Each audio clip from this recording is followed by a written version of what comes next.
From Music for All and presented by Yamaha, it's With a Little Help from My Friends, an unscripted conversation with master teachers. Tonight on the program, we welcome our friends from O'Fallon, Illinois, Melissa Gustafson-Hinds. From Birmingham, Alabama, Jerell Horton. And from Kettering, Ohio, Brody McDonald. I'm your host, James Stevens. Brody McDonald, director of choirs at Kettering Fairmont High School in Ohio, has used his newly found free time to invest in his personal health, including diet and exercise. Over the summer, Brody has invested his musical attention in the development of a new product for choirs, Choir Bites. These interactive slides are relatable, fun articles designed to inspire student reflection in remote, hybrid, or in-person teaching environments. Jerell Horton, director of bands at Vestavia Hills High School in Alabama, had just finished concert festival evaluations last spring when schools began going virtual. As they began online instruction, Jerell had concerns about maintaining relationships and the culture within his program. When one of his band director friends mentioned how she had been eating lunch with her students from a distance, Jerell was inspired. He started hosting virtual lunches with students during which they would talk together, share recipes, and even cook together. Jerell has enjoyed the time he's had to reconnect with his family. He's encouraged himself to take up new hobbies and has been encouraging his students to do the same. Jerell makes cakes, and his students have been following his efforts, which has been a great way for them to continue to build community and a sense of family. Melissa Gustafson-Hinds, director of bands at O'Fallon Township High School in Illinois, has hit the ground running this year. Melissa meets daily with her students via Zoom for full rehearsals, chamber music rehearsals, master classes, and music enrichment sessions, and has recently begun to introduce music composition to the curriculum. While schools in Southern Illinois are currently virtual, Melissa has still been able to hold after-school marching band rehearsals under social distancing guidelines, with the goal of producing some type of performance each week, whether live-streamed or pre-recorded. Hey everybody, this is Dr. G once again at OTHS. And we wanted to show you how are we able to keep music alive here. How do we set this up for safety and success? We'll call it that. So if you notice the front ensembles over here, they are 30 feet from the drum line. These are all slightly musical challenges. We've had them before, just in a different setting. Stay tuned for our next performance, which will be, of course, next week. O'Fallon Township musicians have also presented Porch Performances, a compilation video of students playing their favorite pieces from their own homes.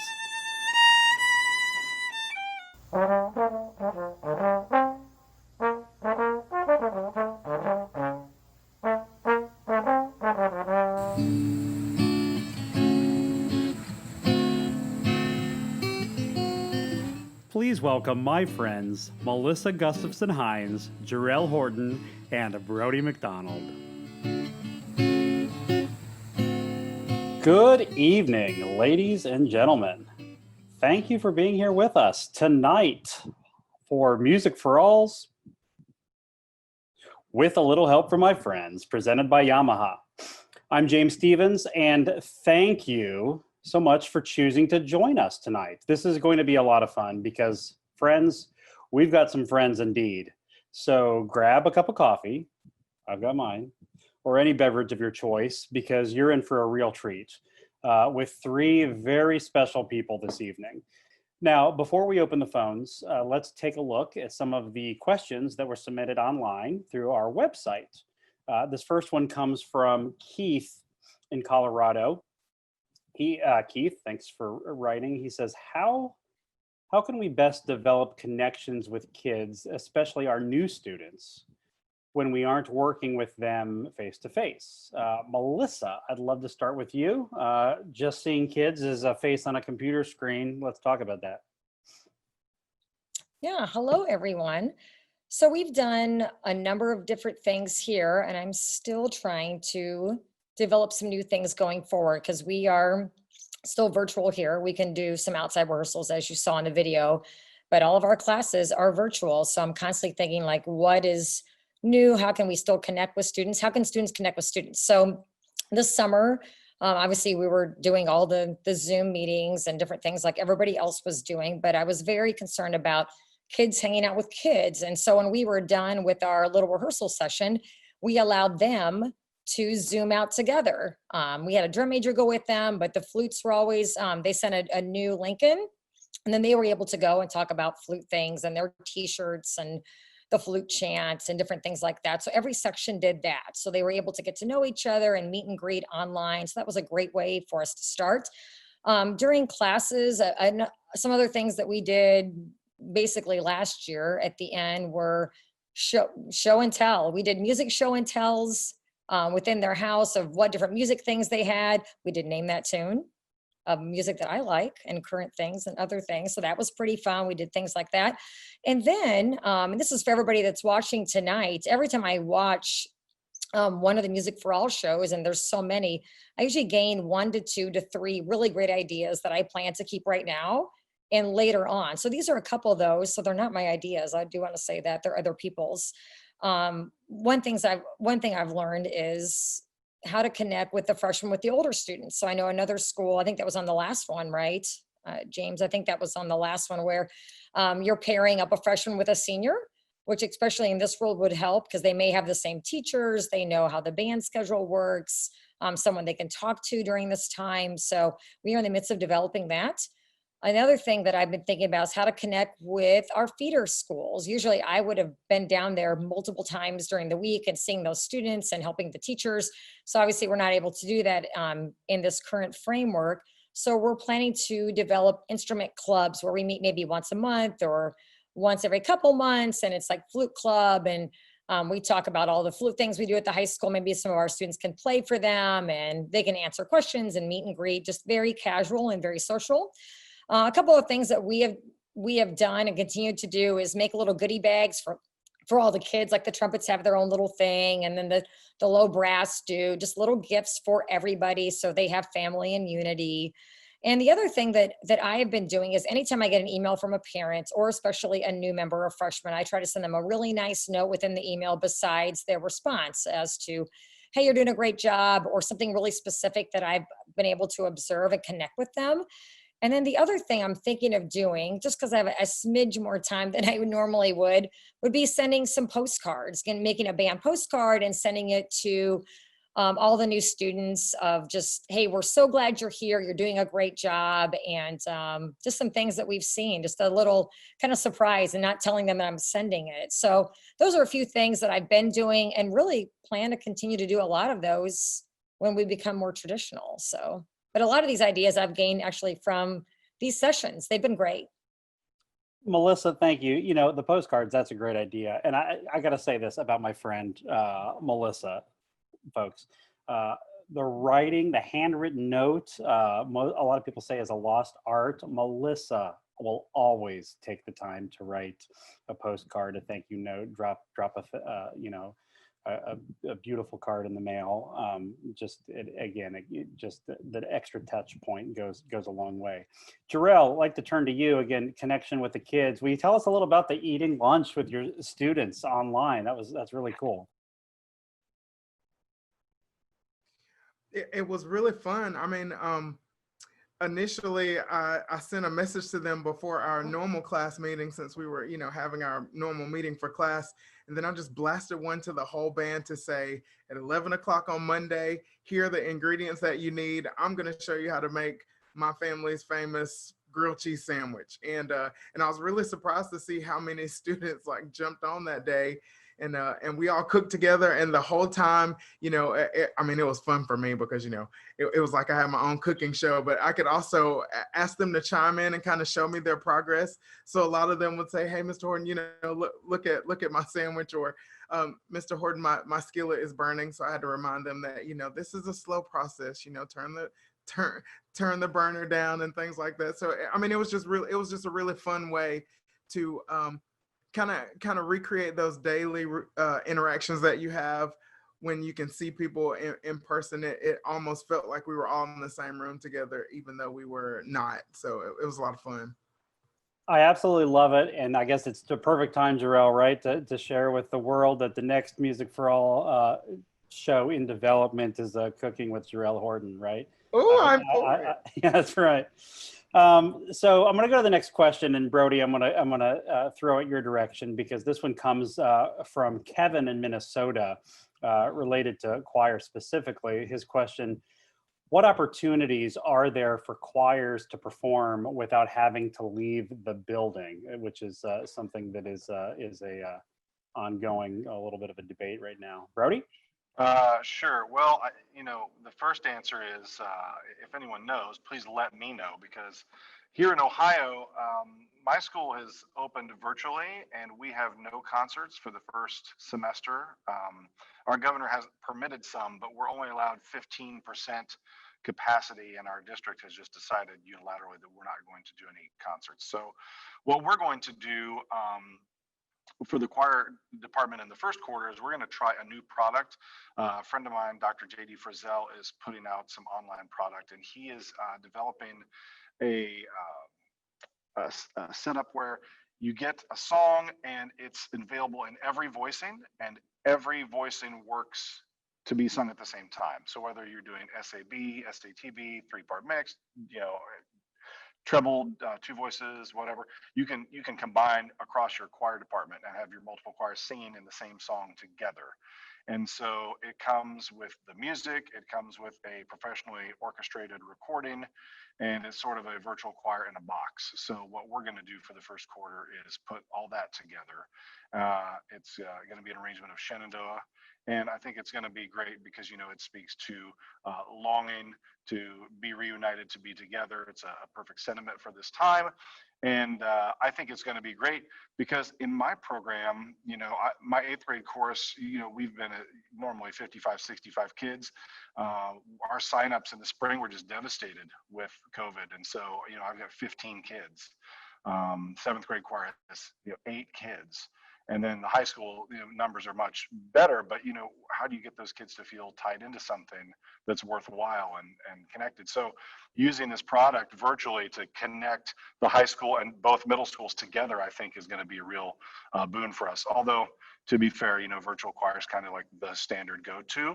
We're also going to try just doing some solo singing recitals virtually. We've got a good tech department and a TV studio at our high school, so we're going to do some recital streaming as well. Multiple ideas, great answers there. Again, it is a challenge. Melissa, I know you've got a great relationship with your choral director, so where's your head on this? Yeah, that's a lot of, Brody, I appreciate all those ideas. I'm writing them all down so I can get some of those, and I'll have to get some of that music as well. So I want to say thank you for that. But yeah, that's a big challenge. We're still virtual here. There's talks of us going back, but we don't know. But one great thing that we did discover this past week is we are able to meet in small groups of 9, and then with a teacher and a piano player to start doing some choral rehearsal outside. And the big charge for our program is really right now for our chamber chorus and then a few of the other students too, but we put on this elaborate madrigal dinner. It's kind of like obviously we're up in marching band doing all of that, and this is like an elaborate program, and it's probably in the 30-something annual year. So we're trying to devise some ideas of how can we replicate that within this. And so, we're looking to use a green screen. The choir teacher here, Jody Jones, who's phenomenal, just found just perfect green paper. And we're going to maybe do some cool things by that. And she bought all these different lights and microphones and all these different things that we're going to, hopefully over time, be able to put them in costume in small groups and replicate what we've been doing. So she's got a lot of good ideas, and we're constantly talking about, different things that we can do. And, Brody, you mentioned the virtual choir, and one big challenge of that is obviously the technology for it, which a lot of us, I would say, didn't go to school for that, to learn all of that. And the files are large, and I know we're on a platform that doesn't always hold maybe a 3-minute vocal piece. So even today we're like, everybody set up a Dropbox account, everybody, just so we can hold those files. But yeah, it's the ever-changing thing of what we need to do to, produce something so the students are used to hearing themselves and hearing each other and getting that full thing to happen. But I think we've got some good ideas going. But Brody, I appreciate all of your ideas. That's definitely gonna help us for sure. So thank you. Yeah, it's interesting now in this day and age, every music teacher must be an audio technician and a video editor. Yeah, it's wild stuff. This next question comes to us from Tim in Florida, elementary music teacher. As an elementary music teacher that will be going from room to room on a cart, I'm looking for fun musical games to sneak in learning about music with the students. Any suggestions?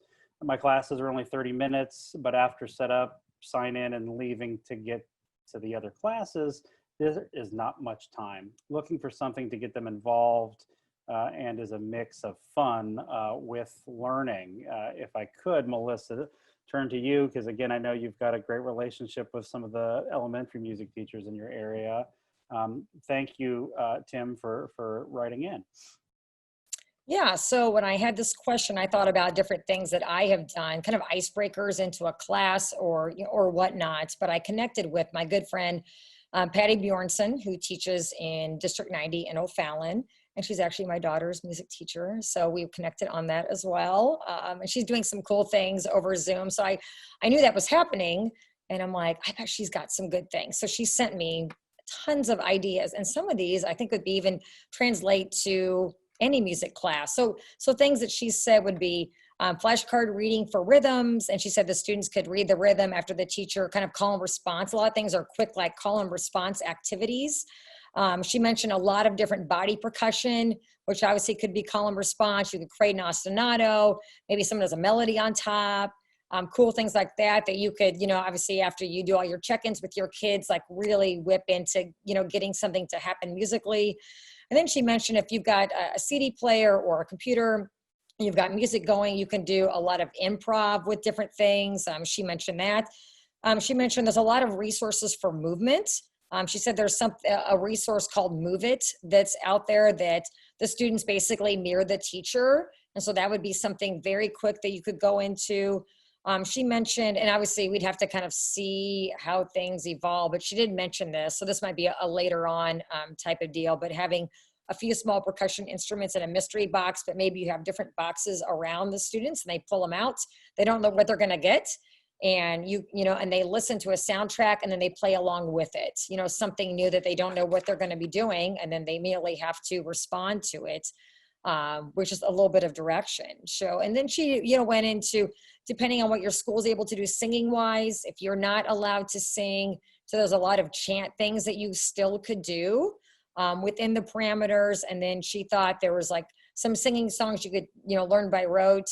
And I know if all of you had kids that went through, my daughter knows the Days of the Week song, right? With the Addams Family. I could sing it right now, but I will not. But things like that. So, she talked about steady beat exercises, bringing props from home that are kind of musical that you could adapt. And so she had a lot of really great ideas. So, and some of these I think I, could probably even use over my Zoom calls, just kind of some cool things. So No, I think she was great. Melissa, So shout out to Patty. yeah, for sure. Thank you to Patty. And, I was just going to say, I think that, a lot of times we, especially the ensemble directors, showing the proper appreciation to those elementary general music teachers is really where it's at. Those that have the strongest connections, really, help feed the band programs, the orchestra programs, the choir programs. But Tim in Florida with the question, I will share this with you. Soon, this month, in fact, Music for All, we led by our choral education task force, Henry Leck and folks, have a new resource that is being launched called A Choiring Success, which even though it has a little bit of the vocal music tilt in terms of in the title there, it is designed for teachers and parents to use for voice and choral movement, cultural awareness, leadership lessons, really, and it's all designed for the elementary students. So keep your eye out for acquiring success coming to a computer near you soon and very soon. So again, thanks, Tim, for writing in. This one, I really want to dig into this one with a couple of you. Comes to us from Jeffrey in Pennsylvania. He says, what ideas do you have to add musical diversity to my repertoire? And Jerell, I've heard you talk about the topic of musical diversity before, so I'd like to head in your direction. One thing I think that is super important for music educators today is that we are careful that we don't create, prejudices when it comes towards, understanding what our students actually listen to, the type of music that they enjoy, the kind of things that they are entertaining themselves outside of the band room. Because if we aren't careful, we do create these situations where we almost force feed our students to, devour things that we like or things that we feel like are educational. But there's so many aspects to expression that can bring diversity to our classroom, as long as we, as the educators, are also willing to, open our eyes and open our ears to hear or get feedback from what our students are paying attention to, and give our students an opportunity to share with us things that are important to them, especially things from different cultures. In the area where I work, we played the Omar Thomas piece last year. And I actually am a worship leader in a very rural, small church, and I was giving them a perspective of what it's like in my church, which the makeup of my room is way different than what my church looks like on Sunday. So I was able to just give them a totally different perspective on what that worship experience is like, and we were able to bring that expression into our music. All just by having a conversation. So I would ask them about, what their experiences are like, and then they were asking me questions about, what the flow of the service was like, and we just had this really organic conversation about this music. And I think a lot of it has to do with us as the educators being more open to have those conversations and to ask students, what are you listening to? What's important to you right now? Because I think it does aid in creating some diversity, and it also can empower us to help our students create things that may not necessarily be available. So, I know sometimes I have some students who would like to play a certain piece of music, and we both find that it's not available, and it opens the door for me to say, hey, why don't we sit down and we can work on it together? Maybe we can create an arrangement for your section to play, or for, a small group of people.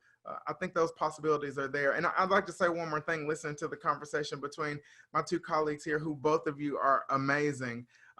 There's another overarching concept that I hear, and the conversation that we've been having. I think I'm the odd person out because we are meeting in person right now with my students. And although we see half of the alphabet on one day, we see the other half on the next day.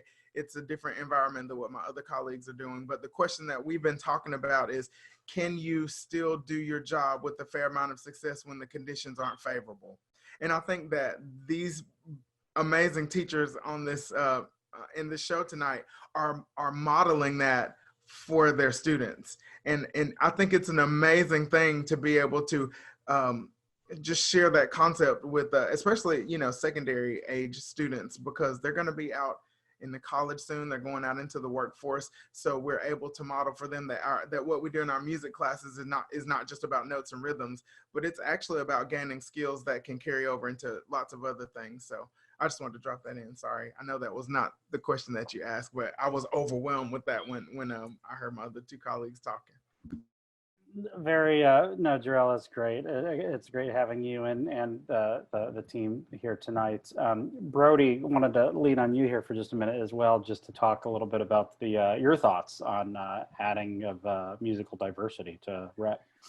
Well, when we were getting to know each other in the dress, for those of you who are watching at home, there was a dress rehearsal for this, and I'd never met these folks before. But we were talking a little bit about students chime in. Like today in my class, I had students put in the chat of the Zoom, what is your favorite band? And of course, there's some names that came up that I knew. Oh yeah, I know, that's great. Led Zeppelin, awesome. Queen, fantastic. And then a bunch of bands that I'd never heard. So it gives me a chance to go explore.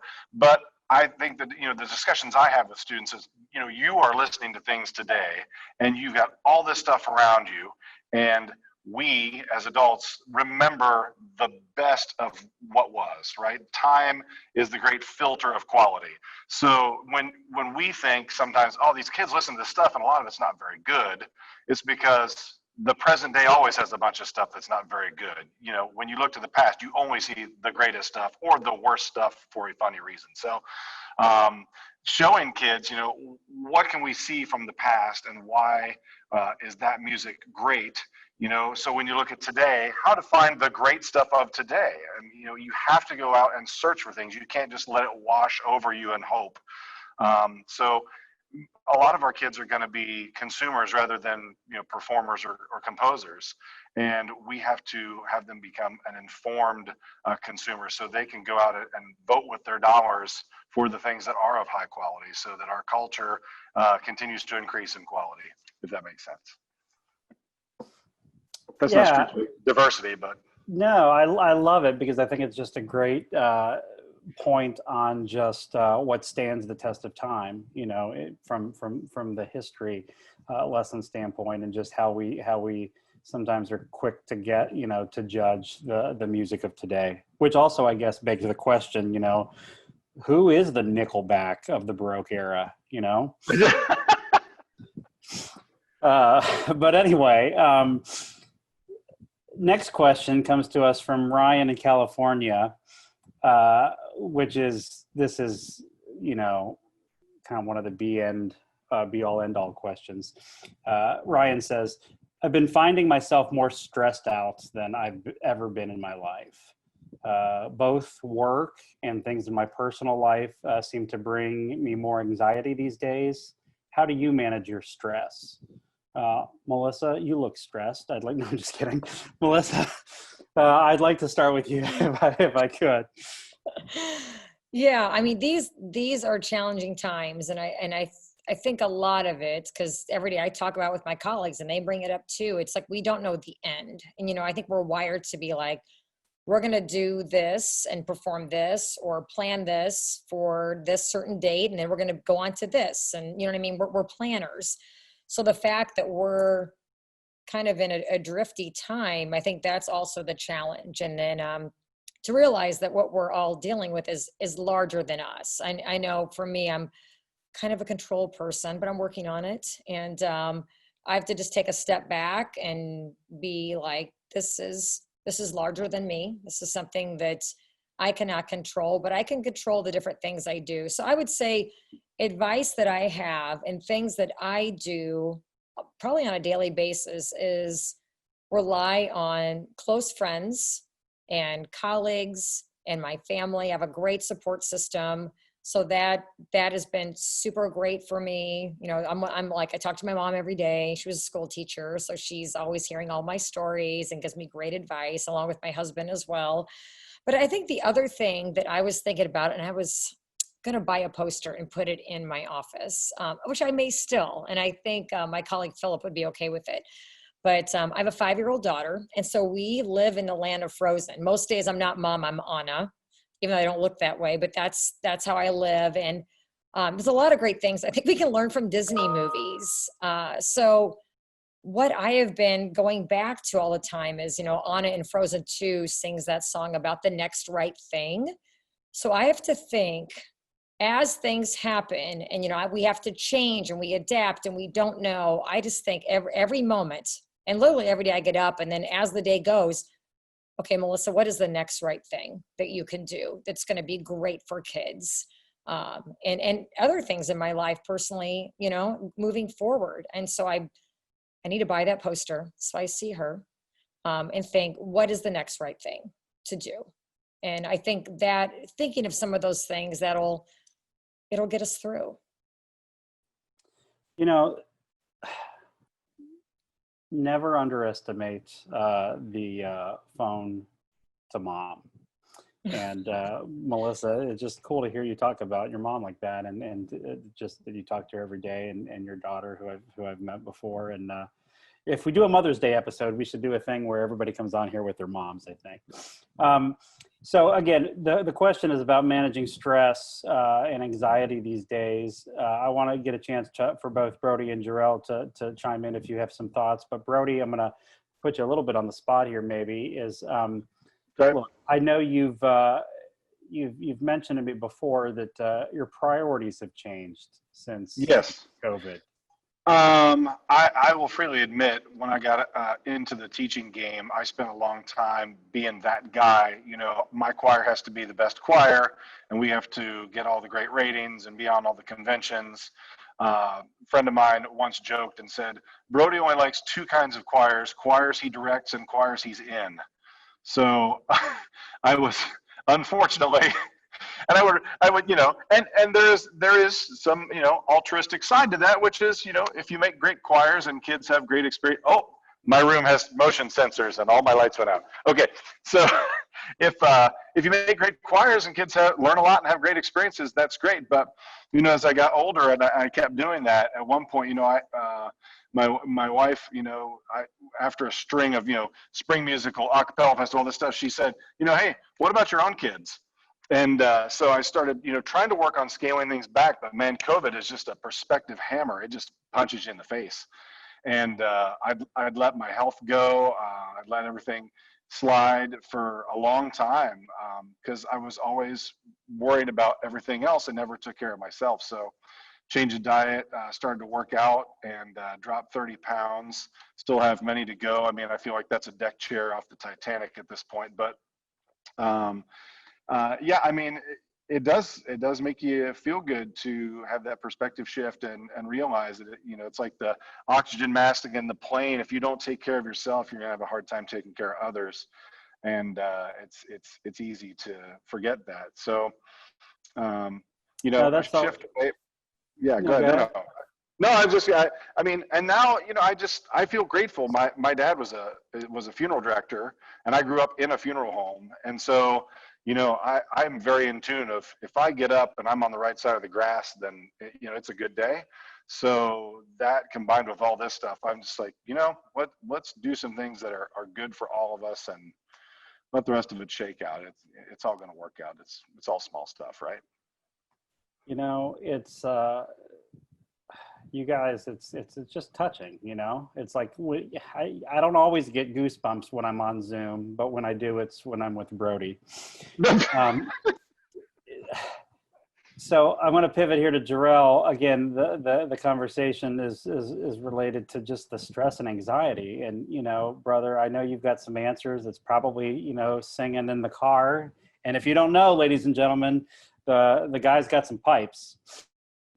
It's been a while since I've had a little concert in my car, but you know, I was thinking about a couple of things. Brody brought up a really great point.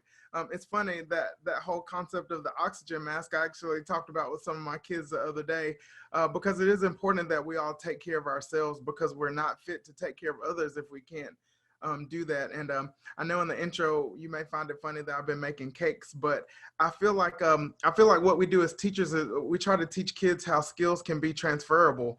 So the skill of band directing is like this thing where you have this project in mind. So you start with the end and then you work back, you know, to create the beginning. And a cake is exactly that way. If you look at some of the cakes I've done, I actually sketch it out before I do it, so that I can start with where I would like to finish, and then I work backwards from there. So it's almost like I'm still flexing that same muscle, but in a completely different way, because I feel like baking is a process, just like leading young musicians is like a process. So, and you can't abandon the process. So for any of you young teachers out there, there's no magic potion to getting your band to play well. It's just hard work and dedication. So I feel like, you know, just taking that same skill set and applying it to another form of expression has been very de-stressing for me. And it's also it's a service to other people, because whenever I make a cake and I give it to someone else, they're like, oh, this is really nice. And it's almost that same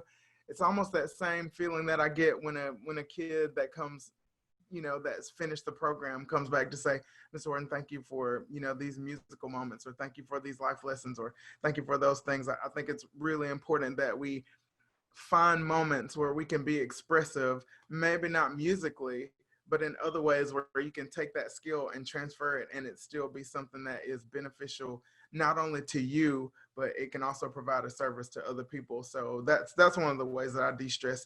I mean, for anybody out there who really knows me, I'm very content with hanging in the background and just moving stuff or serving in any kind of way, because that's kind of what I feel like my personal gift is, my skill set. But finding ways to still flex that same muscle in a different way has been really de-stressing for me. Jerell, you are the textbook example of the servant leader for sure. But yes, ladies and gentlemen, finding that outlet that recharges your batteries, whether it's a phone call to mom, exercise and diet, making a cake, you gotta find your outlet.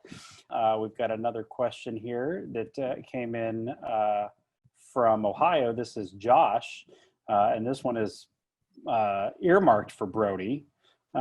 He's asking, what makes barbershop? What makes music, barbershop music, and how do you use it in the classroom, Brody? Well, I was blessed to serve at one point on the style evaluation committee for the Barbershop Harmony Society, and this was our raging debate: what makes barbershop? It's basically two things put together. One is the harmonic structure. So it is with the melody, it's four voices with the melody in the second voice, as opposed to a gospel quartet, which is often melody in the top voice. So there's one harmony above and two below, and it is constructed to have as many seventh chords as possible. So as you move through the song or through phrases, you try to go as far away through the circle of fifths as possible before you land on the tonic. So you all very, very rarely ever have three-part chords, and it creates a lot of energy and tension, which is why barbershop, if it's sung well, is so exciting. The second part of it is what's called the lock and ring, which is a characteristic. Barbershoppers are phenomenal in terms of matching resonances and vowels and balancing chords so that it generates a ton of overtones. Probably the best example of this, if you want to search it on YouTube, is a group called Ringmasters, an international champion quartet from Sweden. They do a medley of songs from Hunchback of Notre Dame, and it is absolutely outstanding in terms of lock and ring. So those two things together make something barbershop, not when the song was written, not the time signature, none of that stuff. How I use it in the classroom is, if you teach barbershop tags or songs or chord exercises, because you have all these seventh chords moving around, you can get students to really focus in on chord balance and tuning. So you get to explore, okay, you're on the roots and fifths, you have to sing louder, thirds have to back off, sevenths, you got to darken and tune down. And in the exercise or in this phrase, you have to identify constantly where you are going. Okay, I'm on the fifth and the seventh, and then, so that changes how I sing every note, which is why barbershop is so ridiculously hard. So I'm doing this with my class now virtually. I use that a cappella app on the iPhone where you can sing multi-track stuff with yourself. You can also collaborate. So I just put one out today to my top choir. I sang the bass line of a tag and sent them the link and said, all right, someone else jump in here and add the baritone, the lead, and the tenor line. So we like to sing tags and use that to help with tuning and vowel match. No, that's really, really cool, and I think that if you don't mind me asking, I mean, there's similarities and differences in the different approaches to your standard concert choir, right, Brody? I mean, is that part of the debate too? Sure. Well, a lot of the things that I use in my daily concert choir stuff, I learned from barbershopping. My college director, R.D. Matthey, used a lot of barbershop techniques. Barbershop for all is something all choir directors should get involved in, because there's absolutely nothing better in terms of forcing you to hone in on maximizing chords. And anytime you sing, whether you're in polyphony or homophony, I mean, if sounds are happening at the same time, they are chords and they need to be tuned down to the gnat's eyelash. And barbershop is constructed in such a way that you cannot not tune them well, because it sounds like a train wreck unless it's really done well. So that's the only problem, is when you're doing it with students, it is kind of a high bar to entry. But if you got capable kids who can get in there, then you can really ratchet skills up immediately, and it's super addictive too. So. No, it's cool. I'm glad the question was asked, because I'm learning a lot here too. So we do have a caller. We have our first caller here tonight who is on with us. This is Michael from Kentucky. Michael, you're on. Are you there? Hey, I am here. Michael, I see that this is Michael Stone. How are you, sir? I'm good. How are y'all doing? We are fantastic. Thank you for calling tonight and joining in program with a little help from my friends. Oh, no What's up? problem. I'm loving the show.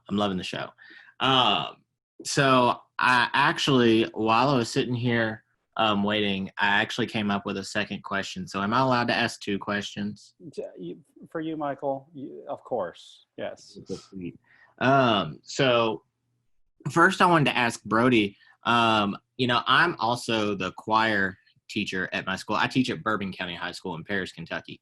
And I'm primarily the band director here, but I'm also the choir director here. And I am kind of in a position where I'm like involuntarily signed up to teach choir indefinitely. Okay. And it's not that I'm against it. It's that I know that I don't need to be doing this job. Right. Because I was in choir for a solid 2 weeks in middle school, and that was it. Right. And so I am always feeling like I'm cheating my kids out of an education. So, and a lot of that comes from not knowing quality repertoire to choose from. We have a real small choir. I have 11 kids in choir this year. So I'm just wondering, is there any sort of resource that I can use to find quality literature to put in front of my kids? Absolutely. I go directly to Facebook, to the I'm a Choir Director group. It's called I'm a Choir Director. There's one called Middle School Chorus Directors. And I see this all the time. People come in and say, I have a band job and this year I have to have choir and I don't know what I'm doing. Can you help me?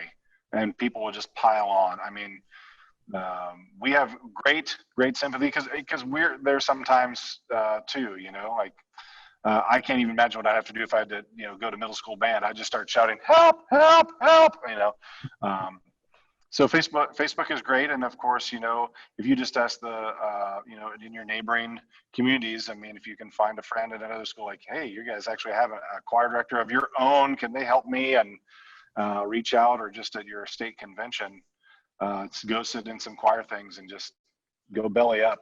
People will help you. Awesome. Well, thank you. I'm always just kind of lost at sea with that one. And hit me up privately. Okay. Well, and Brody, you bring up another great point in the column of not all social media is bad, right? Right. Posting political things on Facebook, bad. Asking about repertoire, good. Right, exactly. There's the balance there. Yeah. Michael, you had a secondary question. Yeah. Just to kind of get back to normal life for a second, I wanted to ask Melissa, how did you guys come up with those crazy show ideas that y'all do at O'Fallon? I'm always blown away by you guys when we see you at Grand Nationals or Regional. And so I've always been interested to know how you guys come up with those concepts. Well, I cannot take all the credit for all of them. We've worked with tremendous people. And as of late, we work with Becca Sullins Anderson and Mike Anderson, who have put together our shows as of late, that the TARP shows and a box one. And I've worked with them for 7+ years. And so, they come out and see the group and kind of get the vibe of who we are. And some of the shows that they initially put out for us were, I would say, conceptually very simple. And then we just put some really cool music with them. And then since that seemed, great for our students and our community, and it worked well for us. We just kept everything in the same vein as that.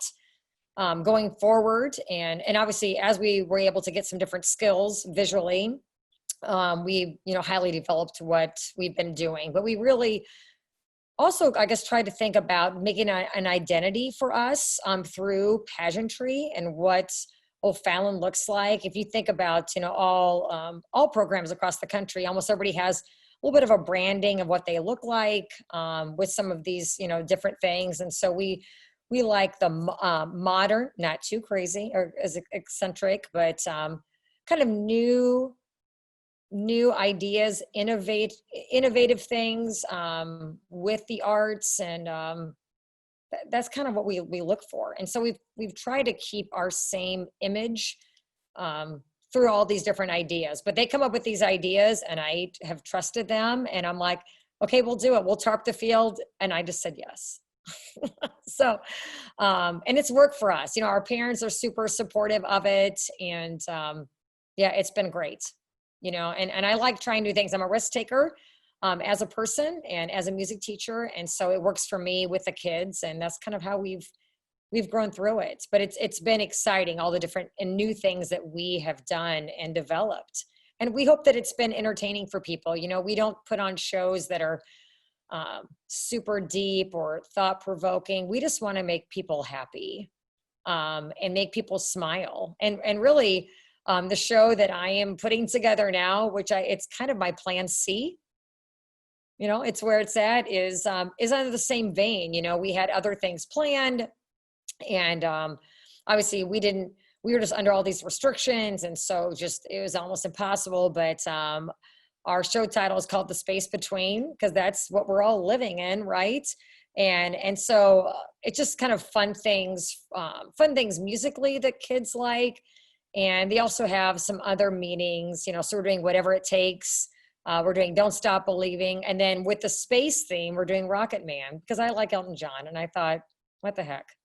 We love it. And the kids love it. I've had so many comments of things we've put out of just, hey, I just love your show music. And I'm like, we do too, so new things for us. But we still have all of crazy body things we're doing, the kids are developing. And so even though we're in these small groups of 25 right now with percussion and guard, it's still us. So I know that's like the long version for that, but that's, yeah, we're still being us. No, that's great. That number again, ladies and gentlemen, 317-636-2263. There's still time to come in with your questions or to order a cake from Jerell. In fact, Jerell, I want to pivot back to you. Going back to the question that Michael had. Michael, again, thanks for calling in here today. You wanted to chime in and expand upon that. Yeah, and I was going to say, Michael, thanks for asking Melissa that question, because all of us want to know the answer to that question. So when I found out that I was going to be on this with these two guys, I was like, oh my gosh, they're superstars. So I fangirled a little bit, but thanks for asking that question. I was going to say, James alluded to earlier that I'm a vocalist and voice is my secondary. And my first job, I taught choir. And I was so prepared to teach band that I wasn't really that prepared to teach choir. But after a little while, I found out there are some things that are similar. And I wanted to just remind you not to exclude the vocal technique part of that equation. So if there are really great vocal teachers in your area, you should lean on them to help expand some technique and pedagogy in that classroom, because helping kids learn how to use their instrument well will also just really expand their horizons and allow them to enjoy singing and be able to do it for a long time. So I just wanted to add that. No, that's great. I mean, the talent of the group here, the three of you, is just really fun to just kind of see you guys feed off of each other. There is another question here from Michelle in Arizona, which is a specific one, and one that we're seeing more commonly asked now during the pandemic, is the following: how can I find resources for small ensembles that kids will love? So chamber music, I know you've got a chamber music priority, Melissa, with your program. So care to comment? Yeah, that's a great question because that's one that I'm constantly thinking of. And how we've arranged our virtual classrooms is once a week we designate to ILMEA because we want a lot of students to participate in that, even though it's virtual. We think that's really, really important for individual student achievement and strength and all of that. But we also do chamber music. We split up into groups and do all sorts of things. And within this, and I think Jerell mentioned it too, of being diverse with literature, that usually we're so like, oh my gosh, we're going to contests, so it has to be this, or we're doing this, so it has to be this. And Brody kind of mentioned that as well in regards to the way we normally run things, right? So this is a time where we can kind of let it go a little bit and do some different things that maybe we've always thought about and never thought maybe it was appropriate, or the kids didn't like it, or something of the sort. So I took a different approach when I'm thinking of, I need to find a lot more chamber music than what we normally do. You know, instead of just, hey, here's the month of solo and ensemble preparation, we're going to find, you know, one this, one that for everybody. And we might be doing this a while. And so like I said, I thought of this a little bit differently. Usually I would go on a music supplier website and then put in flute choir and see what's there, or something else, you know? So I thought, I'm not going to do that because a lot of times you can't even hear the sound files. So I went the opposite way, and I just went to YouTube and I just put in flute choir or clarinet quartet.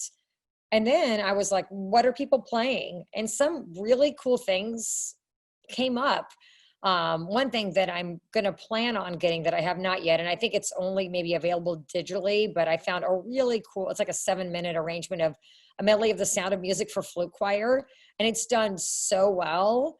I was super captivated by it. And it was beautifully played also. So I'm going to get that for them. And there's different, obviously, other websites that you can find where there's some free music. I think it's called the Clarinet Institute. If you Google that, there's all sorts of things on there. Obviously, IMSLP.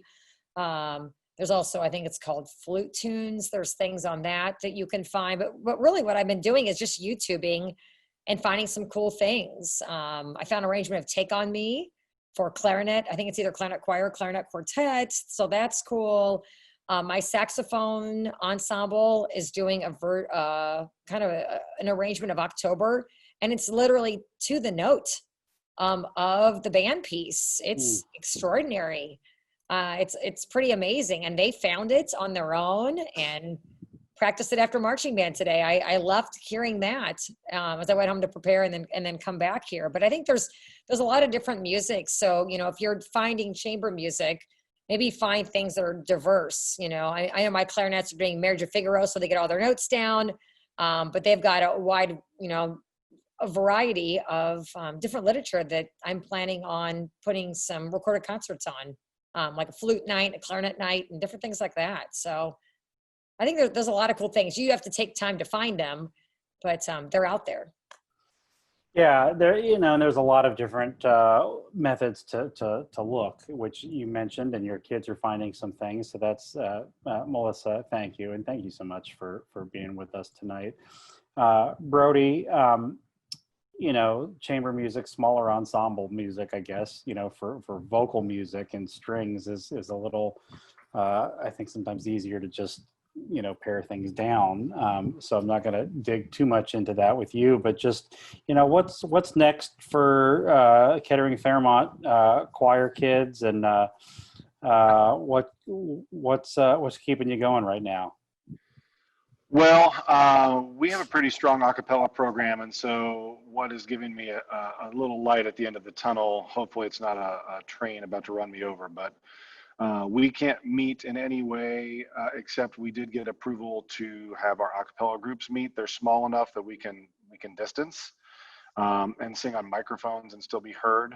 So we're about to have auditions for that, and we're excited to finally kind of get that going.